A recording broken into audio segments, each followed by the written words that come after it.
दोस्तों, जैसा कि आप जानते हैं कि अंग्रेजों ने भारत पर पूरे 200 सालों तक राज किया है। ये भारत का वो दौर था जिसे हमारा भारतीय इतिहास काला अध्याय का नाम देता है। किसी भी देश का इतिहास उसके गौरव को बढ़ाने का काम करता है।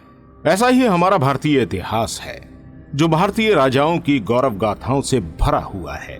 लेकिन इसी इतिहास में आपको अंग्रेजों के भारत आने, यहां से व्यापार करने और फिर अपना क्रूर शासन शुरू करने के साथ ही हम भारतीयों से जानवरों की तरह किए गए व्यवहार के किस्से भी सुनने को मिल जाएंगे।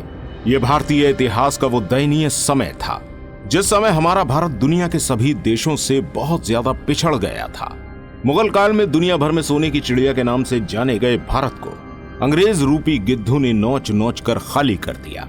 इन अंग्रेजों द्वारा हमारे भारत में न केवल माल दौलत की लूट करी गई, बल्कि उनके द्वारा उस समय हमारे भारतीय भाई बहनों के मनोबल, आत्मबल और आत्मसम्मान को भी पूरी तरह से कुचल दिया गया था, जिससे कोई भी भारतीय उनके द्वारा किए जा रहे अनैतिक और अमानवीय व्यवहारों के खिलाफ विद्रोह का सर उठाने की हिम्मत नहीं कर सके। लेकिन दोस्तों, आज भी सब कुछ जानते हुए भी बहुत से लोगों का ये मानना है कि अंग्रेजों के भारत आने से हमारे भारत की सामाजिक स्थिति में सुधार आया था और अंग्रेजों ने हमारे भारतीयों को कई पुरानी सामाजिक कुप्रथाओं से छुटकारा दिलाया था। साथ ही एजुकेशन, रेलवे, डेमोक्रेसी और सिविल सर्विसेज जैसी प्रणालियां देकर देश की सामाजिक स्थिति को सुधारने का काम किया था, जिसकी हमारे भारत को उस समय जरूरत भी थी। लेकिन दोस्तों, आपको बता दें, अंग्रेजों द्वारा भारत या भारत की जनता के लिए किया जाने वाला हर काम स्वार्थ की भावना से भरा था। उनके द्वारा किए गए इन कामों में कहीं न कहीं अंग्रेजी शासन या हुकूमत को होने वाला फायदा छुपा था, जिससे हमारे उस समय के भारतीय अनजान थे। दोस्तों, आज की अपनी इस वीडियो में हम अंग्रेजों की हुकूमत के दौरान भारतीयों के साथ होने वाले बुरे व्यवहार के साथ साथ अंग्रेजों के भारत को दी जाने वाली सहूलियतों का भी जिक्र करेंगे, जिसकी वजह से आज भी भारत का एक वर्ग उनकी वाहवाही करता है और वर्तमान में भी उन्हीं यूरोपियन कंट्रीज के साथ अच्छे व्यापारिक संबंध बनाने की लालसा रखता है। भारत में अंग्रेजों की घुसपैठ यूरोप और एशिया महाद्वीप के मध्य समुद्री मार्ग की खोज के बाद ही यूरोपियन और डच नाविकों द्वारा अक्सर ही भारत के समुद्री बंदरगाहों पर आया जाता था और भारतीय धन धान्य वैभव देखकर इसका वर्णन अपने देश में जाकर किया जाता था। इसी के बाद इंग्लैंड की व्यापारिक कंपनी ईस्ट इंडिया का भारत आगमन हुआ, जो अपने साथ कई तरह के प्रलोभन लेकर भारत में दाखिल हुई और मुगल शासक जहांगीर से सूरत में व्यापार की सहमति लेकर अपनी फैक्ट्री स्थापित कर ली और भारतीयों को यहाँ अच्छे वेतन पर नौकरियां भी दी गईं। यहाँ कंपनी द्वारा अच्छे वेतन पर नौकरी देने का कारण कंपनी द्वारा अपनी छवि भारतीय लोगों के बीच अच्छी बनाने का था। इसके बाद अंग्रेजों ने बहुत तेजी से भारत में पैर पसारने शुरू कर दिए।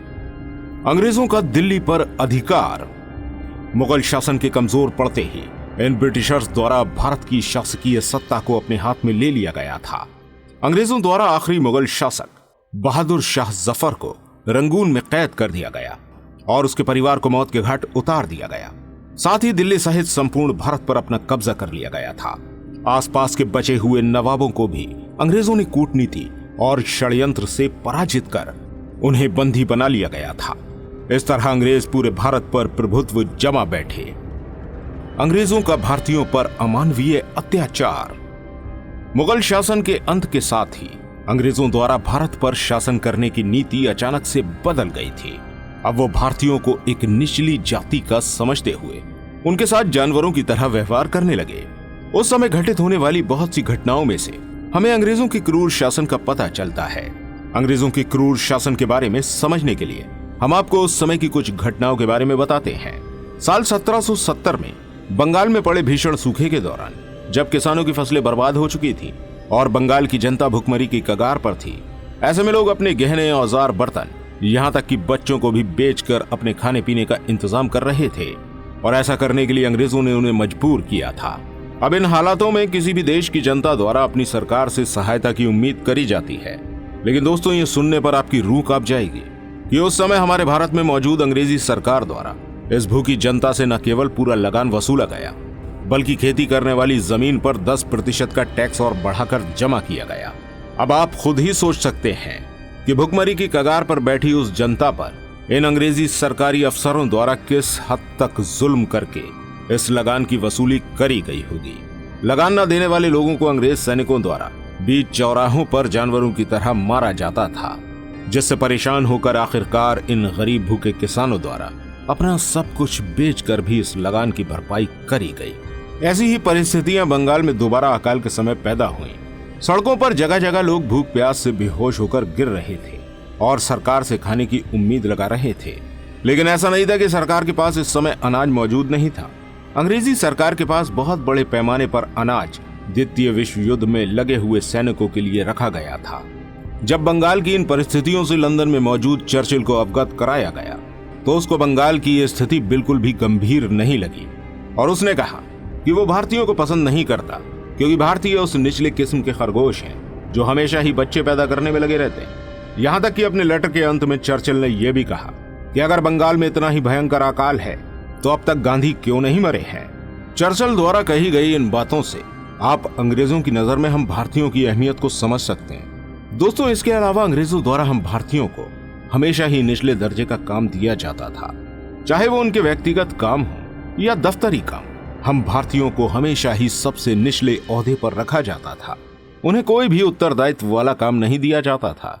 अब ये बात आप इन तस्वीरों में साफ देख सकते हैं कि उस समय किसी ब्रिटिश ऑफिसर की पर्सनल हाइजीन और निम्न स्तरीय कामों को करने के लिए किस तरह भारतीय लोगों को तत्पर रहना पड़ता था। अंग्रेज अफसर अपनी रैंक के आधार पर ही भारतीय नौकर रख सकते थे, जो गिनती में 2 से लेकर 100 तक हो सकते थे, और ये अंग्रेजी अफसर अपने नौकरों को बहुत ही कम तनख्वाहें दिया करते थे, जिससे भारतीय कभी भी आर्थिक रूप से दृढ़ न हो पाए। 1857 की क्रांति के बाद अंग्रेजों का भारतीयों के प्रति नजरिया बिल्कुल बदल चुका था। वो हर भारतीय को शक की नजर से देखते थे। इसी के चलते सभी अंग्रेज अफसरों को ये छूट दी गई कि वो सुरक्षा के लिए किसी भी भारतीय को कभी भी गोली मार सकते थे या उनके विद्रोह को रोकने के लिए कुछ भी कर सकते थे। इसी आदेश के चलते 13 अप्रैल 1919 में पंजाब के अमृतसर में शांतिपूर्व जमा हुए कुछ निहत्थे भारतीयों पर अंग्रेजों द्वारा अंधाधुंध गोलियां चलाकर हजारों मासूम बच्चों, महिलाओं सहित भारतीयों की इस बाग में हत्या कर दी गई। इसके अलावा लोगों को चेतावनी देने के लिए चौराहों पर किसी भी भारतीय को कभी भी सूली पर टांग देना उस समय एक आम सी बात हो गई। दोस्तों, इन अंग्रेजों का भारतीयों के लिए यह हैवानियत का रवैया यहीं खत्म नहीं होता है। इसके अलावा भी न जाने कितने किस्सों में हमारे देश के स्वतंत्रता सेनानियों का इन अंग्रेजों ने हद दर्जे तक टॉर्चर करके उनके अंदर मौजूद आजादी की ज्वाला को दबाने की कोशिश करी थी। लेकिन कुछ महान स्वतंत्रता सेनानियों के नेतृत्व में आखिरकार इन अंग्रेजी हुकूमतकारों को हमारे भारत से जाना ही पड़ा। भारत को अंग्रेजों की देन। अब दोस्तों, आप इसे देन कह लीजिए या फिर अंग्रेजों ने अपने स्वार्थ के लिए ही भारत में ये सारे कदम उठाए थे, ये कह सकते हैं। अपनी राय हमें कमेंट में जरूर बताइएगा। रेल यातायात अंग्रेजों द्वारा भारत को उपहार स्वरूप दिया गया एक ऐसा तोहफा था जिसे हम भारतीय अपने विकास से जोड़ रहे थे। लेकिन शायद आपको मालूम ना हो कि भारत में रेल यातायात शुरू करने के पीछे अंग्रेजों का बहुत बड़ा फायदा था। उस समय अंग्रेज भारत में कच्चे माल के परिवहन की एक बड़ी समस्या से जूझ रहे थे, इसलिए उन्हें यातायात के ऐसे साधन की आवश्यकता थी जो कम समय में ज्यादा कच्चे माल का दोहन करवा सके। इसी के लिए 15 अप्रैल 1853 में मुंबई से ठाणे तक पहली ट्रेन चलाई गई। वहीं मॉडर्न एजुकेशन करने के पीछे अंग्रेजों का उद्देश्य हमारे भारतीय युवाओं के दिमाग में वेस्टर्न कल्चर और सोच का प्रसार करना था, जिससे आने वाले समय में अंग्रेजी हुकूमत के लिए नौकरों के रूप में वफादार पढ़े लिखे भारतीय क्लर्क तैयार करना था। उसके साथ ही वह भारतीयों में एक ऐसा वर्ग तैयार करना चाहते थे जो खून और रंग से तो भारतीय हों, लेकिन बुद्धि, वफादारी और सामाजिकता को देखते हुए ब्रिटिशर्स की तरह ही सोच रखते हों।